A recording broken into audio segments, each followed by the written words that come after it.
Did you know that the first virtual reality headset was developed around 1965 and Oculus introduced their first development kit in 2013, so almost 40 years later? Hello, my name is Lawrence and Nick and I thought it was a good idea to look back at the history of VR since we are now in a new decade, 2020.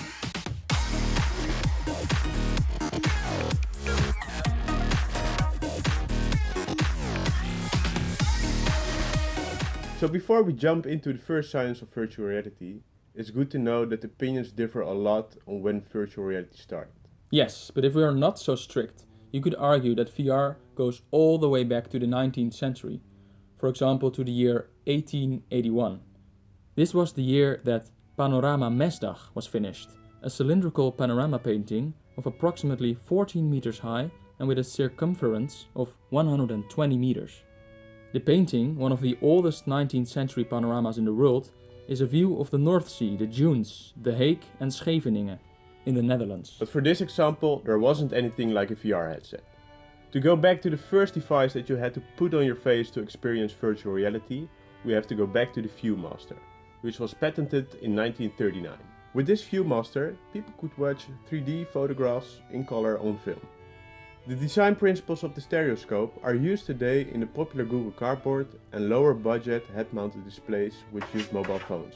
Fast forward to 1962, when a machine was introduced which is known as one of the earliest examples of multisensory technologies. Morten Heilig called the machine the Sensorama. As you can see, there is no headset involved, but a very large machine packed with a stereoscopic color display, multiple wind fans, odor emitters, a stereo sound system and a motional chair. This way the machine was capable of triggering all the senses in an effective manner. The experience is about riding a motorcycle through New York while feeling the wind blow through your hair, hearing the sounds of the city and inhaling the smells of New York. A few years later, it is the year that most people argue as the first head-mounted display. This is the year 1968. This head-mounted display was entitled Head-Sight and was made for helicopter pilots in the military. Head movements would move a remote camera, allowing the user to naturally look around in the camera. But the headsight wasn't actually developed for virtual reality applications. The term didn't exist yet. It was only until 1987 when Jaron Lanier introduced the term for the first time. During the 1990s, Jaron Lanier, but also Tom Zimmerman, marketed a range of virtual reality gear.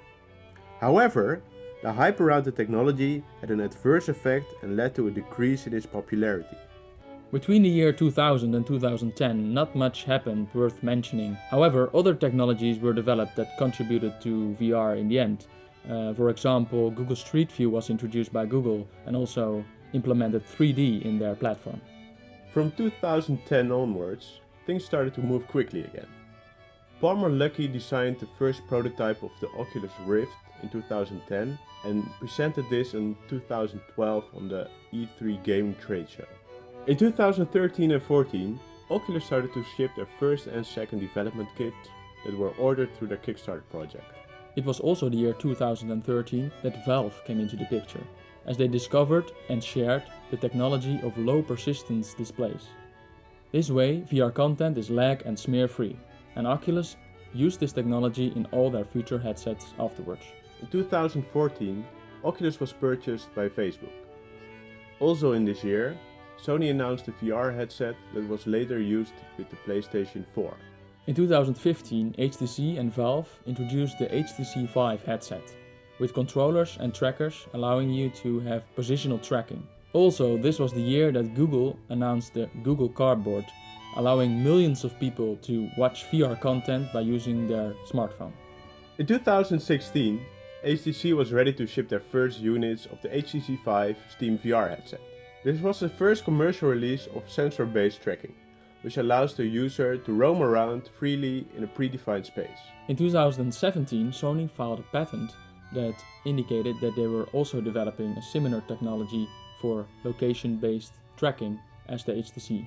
Also, this indicated that they were looking into options to create a virtual reality headset that was wireless.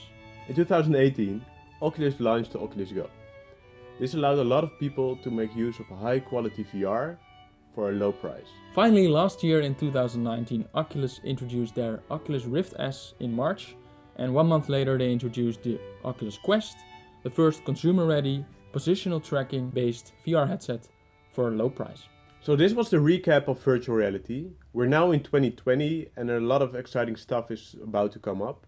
We're really excited about what's to come. I hope you are too. Let's stay in touch. Subscribe now. See you next time. See you next time.